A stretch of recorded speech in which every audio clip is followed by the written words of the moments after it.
તો આ સાથે સમાચાર પાટણથી સામે આવી રહ્યા છે। પાટણથી સમાચાર પ્રાપ્ત થયા છે તો પાટણના સમીમાં ઝડપાયો શંકાસ્પદ ચોખાનો જથ્થો। ચોખાનો જથ્થો ઝડપાયો છે। પુરવઠા વિભાગના ચોખા ભરેલ શંકાસ્પદ ટ્રક ઝડપાઈ છે। સમી મામલતદાર દ્વારા શંકાસ્પદ ટ્રક ઝડપી પાડવામાં આવી છે। કાયદેસરની કાર્યવાહી કરાઈ છે। દાહોદથી ગાંધીધામ તરફ લઈ જવાતું હતું સરકારી અનાજ। ચોક્કસ બાતમીના આધારે ખોડિયાલ હોટેલ પાસેથી આ ટ્રક ઝડપાયો છે તો સમગ્ર મામલે તપાસ થશે। ટ્રકના ડ્રાઈવર રમેશ દેવીલાલ સરેલને ઝડપીને વધુ તપાસ હાથ ધરી છે, કાર્યવાહી કરી છે। અનાજનો જથ્થો કોને ક્યાંથી ભરાયો, કોને આપવાનો હતો તેને લઈને તપાસ થશે।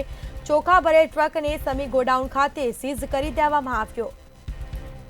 દાહોદથી ગાંધીધામ તરફ લઈ જવાતું હતું આ સરકારી અનાજ, તો અનાજનો જથ્થો ક્યાં લઈ જવામાં આવતો હતો, કોને આપવાનો હતો તેને લઈને તપાસ થશે। ચોક્કસ બાતમી મળી હતી અને બાતમીના આધારે તપાસ કરતા સરકારી અનાજ ઝડપાયું। સંવાદદાતા પ્રવીણદરજી ફોનલાઈન પર જોડાયા છે। જી પ્રવીણ, આ સરકારી અનાજનો જથ્થો ઝડપાયો છે, અનાજ કોને આપવાનું હતું તે અંગે હાલ કોઈ તપાસ ચાલી રહી છે કે કેમ, શું વિગત? ચોક્કસ જો વાત કરીએ તો પાટણ જિલ્લાના સમીની અંદર સરકારી અનાજનો ચોખાનો જથ્થો નીકળતો હોવાની બાતમી મળી હતી। જે બાતમીના આધારે સમી મામલતદાર તેમજ પુરવઠા અને એસઓજી ટીમની દ્વારા તપાસ હાથ ધરવામાં આવી હતી અને શંકાસ્પદ એક ટ્રક મળી આવી હતી। તે ટ્રકને ઝડપી પાડી હતી। જો વાત કરીએ દાહોદથી ગાંધીધામ તરફ આ ટ્રક જઈ રહી હતી અને તેની અંદર સરકારી અનાજ હોવાનું પ્રકાશમાં આવ્યું હતું, જેને લઈને તપાસ કરતા સમગ્ર મામલે જોવા જતા ખોડિયાર હોટલ જે છે ત્યાં એ ખોડિયાર હોટલ પાસે આ ટ્રકને રોકીને તેની તપાસ કરવામાં આવી હતી।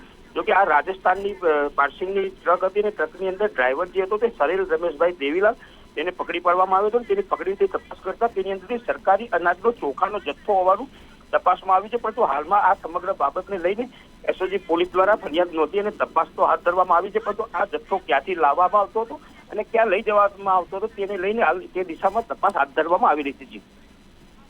બિલકુલથી પ્રવીણ, આભાર આપનો। પુરવઠા વિભાગના ચોખા ભરેલ શંકાસ્પદ ટ્રક ઝડપાઈ છે। સમી મામલતદાર દ્વારા શંકાસ્પદ ટ્રક ઝડપી પાડવામાં આવી છે। કાયદેસરની કાર્યવાહી કરવામાં આવી છે। દાહોદથી ગાંધીધામ તરફ આ સરકારી અનાજ લઈ જવામાં આવતું હતું। ચોક્કસ બાતમી મળી હતી અને બાતમીના આધારે તપાસ કરતા સરકારી અનાજ મળી આવ્યું।